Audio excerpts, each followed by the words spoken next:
دیکھو بھیا، میں اکیلے سے تو کنٹینٹ کریٹر نہیں ہوں جو کہ لوگوں کی جلن اور حسد سے پریشان ہے. سبھی کنٹینٹ کریٹر پریشان ہے نا.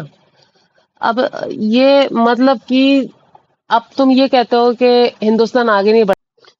پہلے تو ہندوستان، پہلے تو عمر سے اور شریر سے باہر نکلے، ہے نا. آپ 30 سال کے بعد تو یہاں انسان کو بڈھا گھوشت کر دیتے ہو.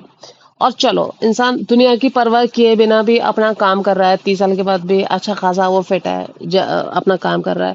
تو آپ اس کو ٹونچ ٹونچ کے اچھا تمہاری عمر کتنی ہے، تمہاری خاص طور پہ مہیلاؤں کے لیے، لڑکیوں کے لیے، تمہاری عمر کتنی ہے، تمہاری عمر کتنی، اس کو ٹونچ ٹونچ کے اس کو مینٹلی اتنا ہیرس کرو گے، اتنا ہیرس کرو گے کہ بیچارہ پریشان ہو جائے.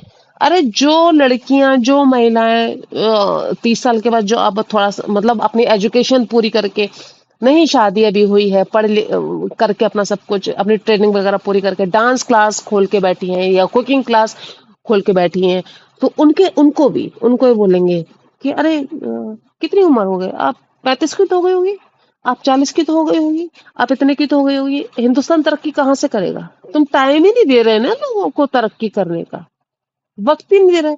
مجھ سے جلنے والے، میں تو سوچتی تھی میرے خاندان میں ہے، میرے پڑوس میں ہے، چلو ٹھیک ہے، کچھ تو ایسے بھی تھے جو خود کو میرا دوست کہتے تھے، کلاس میٹ سمجھ لو.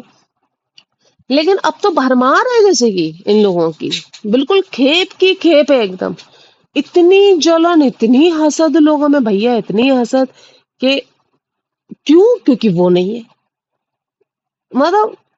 اور پھر تم کہو کہ تمہارا دیش ترقی کر رہا ہے. یہ جو تم نے اصول بنائے نا، یہ جو تم نے چنے ہیں آدرش اپنے دیش کے لیے، بہت ہی نہایت ہی گھٹیا اور کھوکھلے ہیں. سب سے پہلے تو ان شریر سے باہر نکلو، بس شریر شریر شریر، کلیویج کیوں دکھ گیا؟